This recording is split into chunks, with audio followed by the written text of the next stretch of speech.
रूस ने अचानक से एक बेहद ही चौंकाने वाला ऐलान किया। रूस का यह ऐलान जितना अमेरिका के होश उड़ाने वाला है, उतना ही भारत को भी हैरान करेगा, क्योंकि रूस ने जो ऐलान किया वह रूस के बदलते रणनीति का हिस्सा है। रूस ने जो ऐलान किया वह बताने से पहले रूस और भारत के अभी तक के एंगल को समझना आवश्यक है।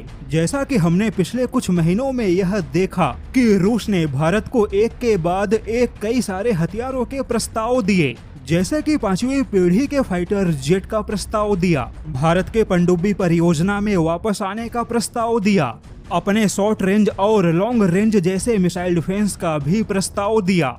वहीं रूस के ऐसे सभी प्रस्ताव में मेक इन इंडिया कार्यक्रम शामिल है। एक तरीके से रूस ने सीधे तौर पे स्पष्ट किया कि वह भारत के साथ मिलकर अब सभी प्रकार के हथियार बनाना चाहता है। हालांकि रूस के ऐसे सभी प्रस्ताव पे भारत की प्रक्रिया काफी गुप्त है, यानी कि भारत ने स्पष्ट रूप से अभी किसी भी प्रस्ताव पर कोई भी आधिकारिक बयान नहीं दिया। लेकिन अब अचानक से रूस ने एक ऐसा ऐलान किया जिसने भारत हो या फिर अमेरिका हर किसी को चौंका दिया। रूस ने ऐलान किया कि वह लैटिन अमेरिकी देश ब्राजील के लार्ड 2025 हथियारों के मेले में हिस्सा लेगा और ब्राजील के इस हथियारों के मेले में रूस का सुखोई 57 भी शामिल होगा। हालांकि अब अमेरिका के इतने करीब किसी लैटिन अमेरिकी देश में रूस के सुखोई 57 का पहुंचना ही अमेरिका के लिए चौंकाने वाली बात है।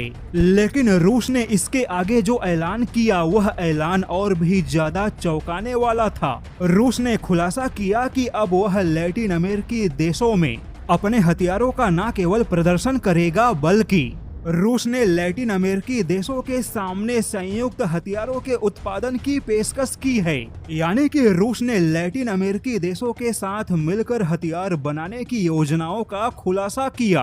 अब ऐसे में रूस का यह ऐलान भारत और अमेरिका दोनों के लिए चिंता की बात है, क्योंकि लैटिन अमेरिका में रूसी हथियारों का उत्पादन सीधे सीधे अमेरिका के वर्चस्व को चुनौती देने जैसा होगा। जबकि भारत के लिए चिंता की बात है कि रूस अगर लैटिन अमेरिकी देशों में संयुक्त हथियारों के उत्पादन में चला गया तो भारत के साथ रूसी हथियारों के परियोजना में रुकावट आ सकती है। वहीं अभी तक रूस ने भारत को बहुत ही अच्छे हथियारों के विकल्प और प्रस्ताव दिए, लेकिन रूसी हथियारों का विस्तार अगर लैटिन अमेरिकी देशों में हो गया तो हो सकता है कि भारत के हाथों से रूसी हथियारों के अच्छे प्रस्ताव का फायदा उठाने का मौका चला जाए।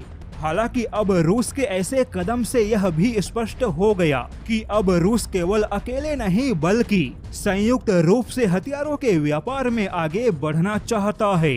और अगर भारत इस समय रूसी प्रस्ताव का फायदा उठाने से चूक गया तो हो सकता है कि फिर भारत को इतने अच्छे मौके ना मिले।